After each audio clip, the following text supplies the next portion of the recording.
there's a gap in extracurricular activities. The time isn't there for us to offer the magnitude that we can offer to our students. I believe there could be a technical vocational club, but it requires time for them to build things, for them to install things, and we really don't have the time here at Papine High.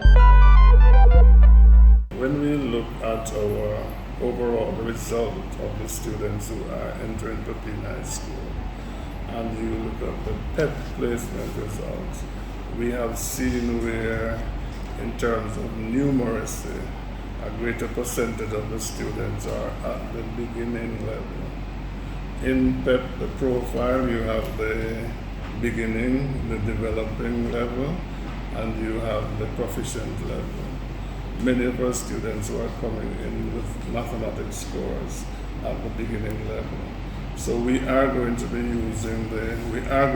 focusing on using the pathway approach through the Ministry of Education, using the national standard curriculum that is divided into pathways to place the students officially on their pathways in the numeracy and also in literacy, to place them on those pathways and to move them along the continuum through to grade 9, so that at the end of grade 9 we have more of our students at the proficient level, so that when they enter grades 10 and 11, they are able to perform well at CSEC and the City and Guilds exams.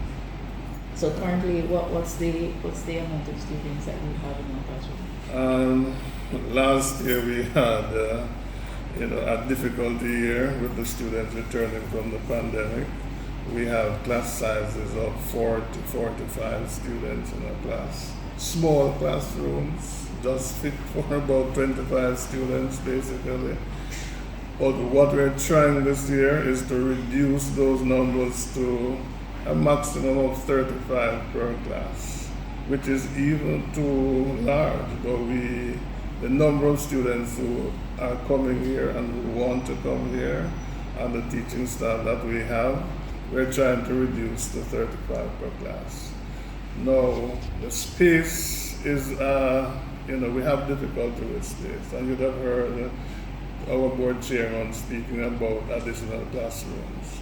We have been hearing this a number of times, but luckily, some approval is there, and we are hoping that that will come. But until that comes, we will now be working with what we have, and we are trying to get every little space that we can get here at school to make sure that we pool our students along the continuum, so we are able to break out our developing students in small group, treat with them, break out our beginning students, treat with them, and those who are actually at the proficient level, we continue to enhance their learning and move them along the continuum as well.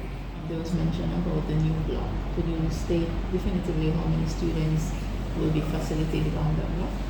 Well, the drawings and the diagrams that we've seen, it's a block with Mr. Mays' 13 classrooms, and with lab spaces, science labs, and IT labs, and staff area for the students. And if we get those, I think we can take ourselves off shift. I support or echo Mr. Christie's request with the shift system, having the additional classes, because we could offer more to our students if we're on shift. We have to now be considering times that students come to school and leave school and their safety. For instance, in the afternoon shift, dusk time, coming down too late. And because of that, extracurricular activities, there's a gap in extracurricular activities. The time isn't there for us to offer the magnitude that we can offer to our students. I believe there could be a technical vocational club, but it requires time for them to build things, for them to install things, and we really don't have the time here at Papine High. Our timetables are jam-packed, and we still don't have enough time to complete our curriculum. So we really benefit from being on one shift so we can offer extra classes and extracurricular activities. I have been here for a number of years, and I've seen where teachers will go the extra mile to assist students. So it's not just the timetable, the hours.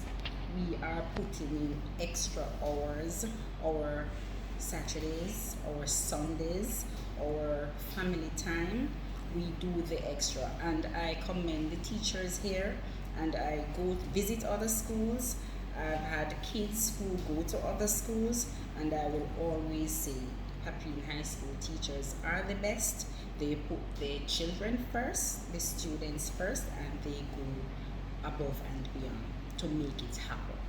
Because as Mr. Christie would have said, based on the results that we would have gotten from PEP, and even going right up to grade 11, there's a lot that we have done to get them to CXC or external exams level.